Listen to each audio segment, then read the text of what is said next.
ನಮಸ್ತೆ ಫ್ರೆಂಡ್ಸ್, ನಂದಿ ಬ್ಲಾಗ್ಸ್ಗೆ ಸ್ವಾಗತ ಸುಸ್ವಾಗತ.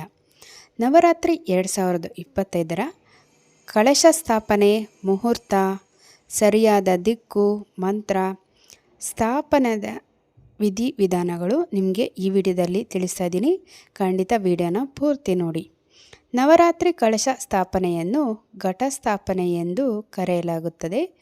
9 ದಿನಗಳ ನವರಾತ್ರಿ ಹಬ್ಬ ಆರಂಭವಾಗೋದೇ ಈ ಕಲಶ ಸ್ಥಾಪನೆಯ ಮೂಲಕ.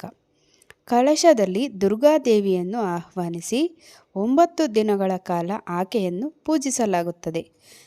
ನವರಾತ್ರಿ ಕಳಶವನ್ನು ಯಾವ ದಿಕ್ಕಿನಲ್ಲಿ ಪ್ರತಿಷ್ಠಾಪನೆ ಮಾಡಬೇಕು, ಕಲಶ ಅಥವಾ ಘಟಸ್ಥಾಪನೆ ಮಾಡುವಾಗ ನಾವು ಪಠಿಸಬೇಕಾದ ಮಂತ್ರಗಳು ಮತ್ತು ಕಳಶ ಸ್ಥಾಪನೆ ಮಾಡುವ ವಿಧಾನಗಳು ಹೀಗಿವೆ.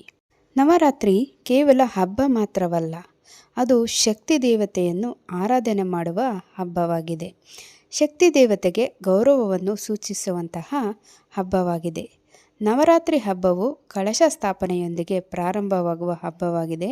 ನವರಾತ್ರಿ ಹಬ್ಬದಲ್ಲಿ ಕಳಶ ಸ್ಥಾಪನೆಗೆ ಹೆಚ್ಚಿನ ಪ್ರಾಧಾನ್ಯತೆಯನ್ನು ನೀಡಲಾಗಿದೆ.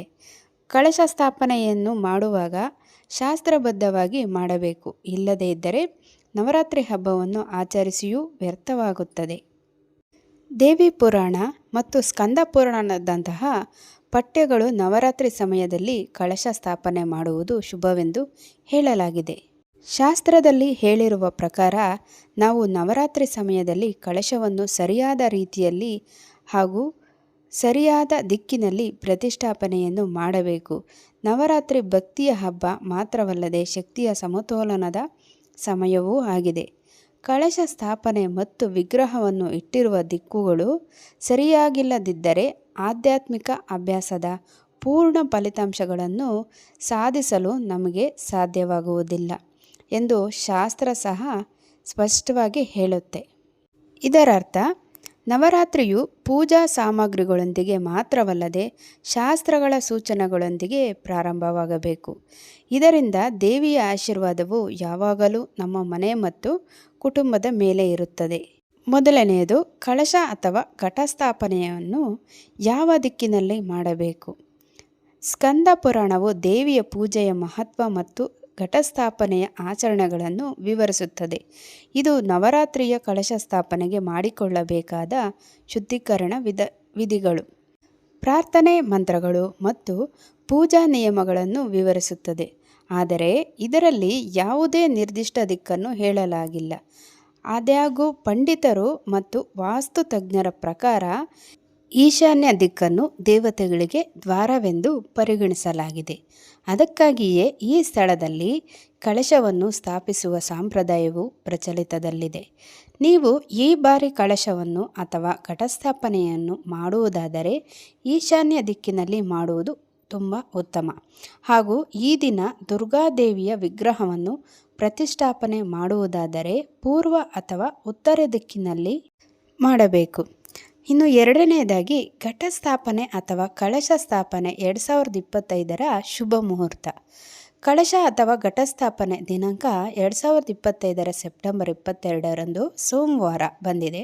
ಕಳಶ ಸ್ಥಾಪನೆ ಮುಹೂರ್ತ 2025ರ ಸೆಪ್ಟೆಂಬರ್ 22ರಂದು ಮುಂಜಾನೆ ಅಂದರೆ ಬೆಳಗಿನ ಜಾವ 6:09 ಬೆಳಗ್ಗೆ 8:06 ಅಥವಾ ಕಳಶ ಸ್ಥಾಪನೆಗೆ ಎರಡನೇ ಮುಹೂರ್ತ ಬಂದು 2025ರ ಸೆಪ್ಟೆಂಬರ್ 22ರಂದು ಸೋಮವಾರ ಬೆಳಗ್ಗೆ 11:49 ಮಧ್ಯಾಹ್ನ 12:38 ಅಭಿಜಿತ್ ಮುಹೂರ್ತ 2025ರ ಸೆಪ್ಟೆಂಬರ್ 22ರಂದು ಸೋಮವಾರ ಬೆಳಗ್ಗೆ 11:49 ಮಧ್ಯಾಹ್ನ 12:38 ಅಭಿಜಿತ್ ಮುಹೂರ್ತ ಇರುತ್ತದೆ.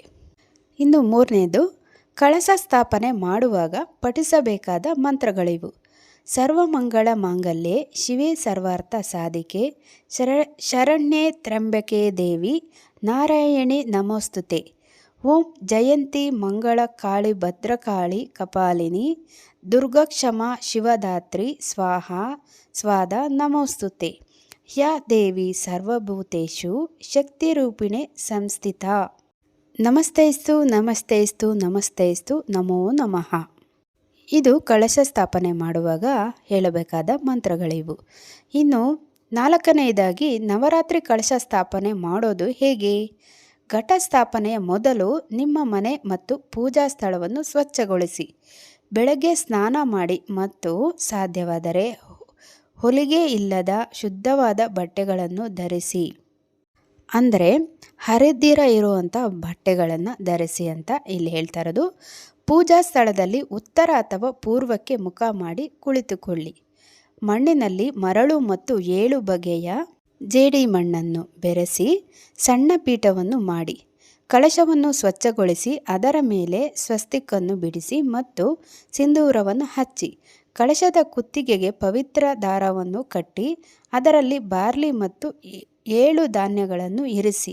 ನಂತರ ಅದನ್ನು ಶ್ರೀಗಂಧ, ಹೂಗಳು, ವೀಳ್ಯದೆಲೆ, ಅಡಿಕೆ, 1 ನಾಣ್ಯ ಮತ್ತು ಅಕ್ಷತೆಯನ್ನು ಹಾಕಿ ಶುದ್ಧವಾದ ನೀರನ್ನು ಕಳಶಕ್ಕೆ ತುಂಬಿಸಿ. ಕಳಶದ ಮೇಲೆ ಮಾವಿನ ಎಲೆ ಇರಿಸಿ. 1 ಮಣ್ಣಿನ ಪಾತ್ರೆಯಲ್ಲಿ ಅಕ್ಕಿಯನ್ನು ತುಂಬಿಸಿ ಕಳಶದ ಮೇಲೆ ಇರಿಸಿ. ಕೊನೆಯದಾಗಿ ತೆಂಗಿನಕಾಯಿಯನ್ನು ಕೆಂಪು ಬಟ್ಟೆಯಲ್ಲಿ ಸುತ್ತಿ ಕಳಶದ ಮೇಲೆ ಇರಿಸಿ. ಕಳಶವನ್ನು ದೇವತೆ ಎಂದು ಪರಿಗಣಿಸಿ ಪೂರ್ಣ ಭಕ್ತಿಯಿಂದ ಪೂಜೆ ಮಾಡಿ ಮತ್ತು ಕಳಶದೊಳಗೆ ವರುಣ, ಭೂಮಿ ದೇವತೆಗಳು, ವೇದಗಳು ಮತ್ತು ದಿಕ್ಪಾಲಕರೆಲ್ಲರನ್ನೂ ಕಳಶಕ್ಕೆ ಆಹ್ವಾನಿಸಬೇಕು. ನವರಾತ್ರಿಯ 9 ದಿನಗಳಲ್ಲಿ ಯಾವುದೇ ಅಡೆತಡೆಗಳು ಉಂಟಾಗಬಾರದು ಮತ್ತು ಪೂಜೆ ಯಶಸ್ವಿಯಾಗಿ ಪೂರ್ಣಗೊಳ್ಳಬೇಕು ಎಂದು ಪ್ರಾರ್ಥಿಸಿಕೊಳ್ಳಿ. ಕಳಶ ಸ್ಥಾಪನೆಯ ನಂತರ ದುರ್ಗಾದೇವಿಯ 9 ರೂಪಗಳ ಪೂಜೆ ಪ್ರಾರಂಭವಾಗುತ್ತದೆ. ಪ್ರತಿದಿನ ವಿಭಿನ್ನ ರೂಪಗಳನ್ನು ಪೂಜಿಸಲಾಗುತ್ತದೆ. ನವರಾತ್ರಿಯ ಮೊದಲನೇ ದಿನದಂದು ಶೈಲಪುತ್ರಿ ದೇವಿಯನ್ನು ಪೂಜಿಸಲಾಗುತ್ತದೆ. ನವರಾತ್ರಿಯ ಮೊದಲ ದಿನ ಮಾತ್ರವಲ್ಲದೆ 9 ದಿನಗಳಲ್ಲಿ ದುರ್ಗಾದೇವಿಗೆ ದೀಪ ಹಚ್ಚಿ ಧೂಪ ಮತ್ತು ನೈವೇದ್ಯವನ್ನು ಅರ್ಪಿಸಿ. ಪ್ರತಿದಿನ ಬೆಳಗ್ಗೆ ಮತ್ತು ಸಂಜೆ ಆರತಿ ಮತ್ತು ದುರ್ಗಾ ಸಪ್ತಶತಿ ಪಠಿಸಿ. ಈ ರೀತಿಯಾಗಿ ನಾವು ನವರಾತ್ರಿ ಹಬ್ಬವನ್ನು ಪ್ರಾರಂಭಿಸಬಹುದಾಗಿದೆ. ನವರಾತ್ರಿ ಹಬ್ಬದ ಮೊದಲನೇ ದಿನದಂದು ಘಟಸ್ಥಾಪನೆ ಅಥವಾ ಕಳಶ ಸ್ಥಾಪನೆಯ ಹೆಚ್ಚು ಶ್ರೇಷ್ಠತೆಯನ್ನು ಪಡೆದುಕೊಂಡಿರುತ್ತದೆ. ಈ ಮೇಲೆ ಹೇಳಿದಂತೆ ಘಟಸ್ಥಾಪನೆ ಅಥವಾ ಕಳಶ ಸ್ಥಾಪನೆ ಮಾಡುವುದರಿಂದ ದುರ್ಗಾದೇವಿಯ ಆಶೀರ್ವಾದ ನಿಮಗೆ ಪ್ರಾಪ್ತವಾಗುವುದು ಹಾಗೂ ನವರಾತ್ರಿಯ 9 ದಿನವೂ ಪೂಜೆಯು ಯಾವುದೇ ಅಡೆತಡೆಗಳಿಲ್ಲದೆ ಪೂರ್ಣಗೊಳ್ಳುವುದು ಎಂಬ ನಂಬಿಕೆ ಇದೆ. ನೋಡಿದ್ರಲ್ಲ, ನವರಾತ್ರಿಯ ಘಟಸ್ಥಾಪನೆ ಅಥವಾ ಕಳಶ ಸ್ಥಾಪನೆ ಯಾವ ರೀತಿ ಮಾಡೋದು, ಸಮಯ, ಮಂತ್ರ ಎಲ್ಲ. ಇನ್ನೊಂದು ಹೊಸ ವಿಡಿಯೋ ಜೊತೆ ನಿಮ್ಮೊಂದಿಗೆ ಇರ್ತೀನಿ. ಅಲ್ಲಿವರೆಗೂ ನಂದಿ ಬ್ಲಾಗ್ಸ್ನ ವೀಕ್ಷಿಸ್ತಾ ಇರಿ. ವೀಕ್ಷಿಸಿದವರೆಲ್ಲರಿಗೂ ಧನ್ಯವಾದಗಳು.